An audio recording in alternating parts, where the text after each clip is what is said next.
So I'm with Bellator Flyweight Champion Ilima Lei Macfarlane. First of all, thanks for taking the time to speak to us today. I know you're extremely busy. So how's things on your side?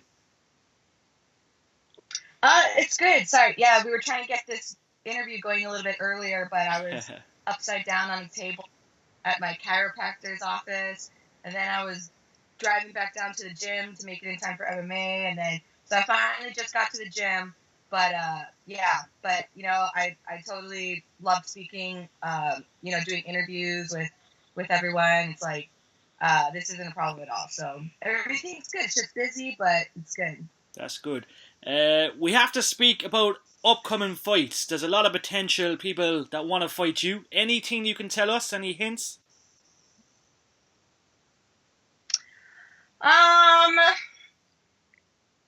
Not really. I don't think. I can tell you though that I'll probably be fighting sometime in the summer, Yeah. and I think it's largely in part due to the fact that Bellator needs to build up some of the other women in the division a little bit more. Yeah. It's like I fought 6 times for Bellator already. I'm undefeated. I'm the current flyweight champion, and there's other worthy opponents in the division, but maybe they've only fought once for Bellator, or maybe they lost one, and so I think that Bellator just for now they're trying to build other worthy opponents up at the moment. Yeah. So I probably won't fight till summertime. I'm guessing. Not too bad. We have to wait that long. That's not fair. I know, but I will be trying to stay as active as possible, so I'm actually going to be doing the Eddie Bravo Invitational, the trials. Cool. So I don't know what number exactly it is, EBI, but what trials are, there's 2 spots that go to a 10th planet representative in the actual EBI. And so one spot Eddie chooses, and then the second spot, they have a tournament, the trials, where, if you're from 10th planet, you go and compete. So my teammate Liz Carmouche and I were actually going to be doing that in April. So I'm going to be staying relatively active, and still doing my traveling and everything. So yeah, I'm busy up until summer. That's good. Speaking of your last fight, that finish was awesome. I really liked it. What was it like to get that victory in style? And of course, show you can strike, and you've got the 5 rounds in you. Yeah, I was saying earlier that it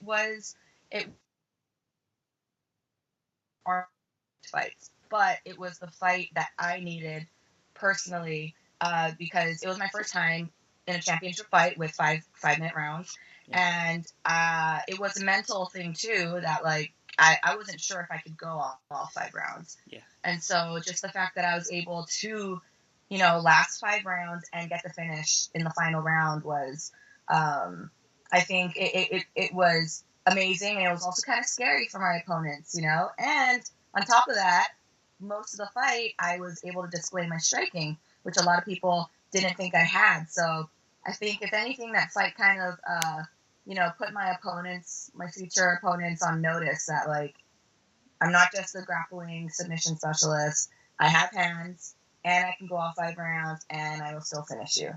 So it was the perfect fight that I needed. Definitely. We have a big fan from Cork in Ireland, Aaron, and Aaron said, who's been your inspiration when it comes to MMA from day one? Oh man, well, the first fighter I ever heard of, and this was when I was in middle school. This was far before MMA was even a thought to me, but the first fighter I ever heard of was Gina Carano, because she was in Gladiators, the American remake of Gladiators. And my brother was like, "Oh, she's an MMA fighter, Muay Thai fighter." I was like, "What's that?" So she was the first one I heard of, and kind of piqued my interest a little bit in the sport. But I never really took it seriously until after college. But when I finally did get into the sport, from day one, Liz Carmouche, obviously, she was the one that signed me up at the gym. Liz Carmouche has been my mentor, my teammate, one of my closest friends here. And Raquel Paaluhi. Raquel fights for Invicta. She should be in the UFC, but she fights for Invicta, and she has been amazing. She's one of my best friends. and has been, also my mentor through this process. Same with Chris Stanley. She's also an Invicta fighter, one of my closest friends. So there have been a handful of ladies who I'm honored to not only call them, my mentors and women fighters that I look up to, but they are also my friends, So probably those three for the most part. Awesome. And last question, because I know you're busy. Aisling Cork, she's 11. She's an upcoming MMA female fighter. What advice can you give to Aisling? Oh my gosh, Aisling. I would say for an 11-year-old, I want to tell her to just don't get burned out. Yeah.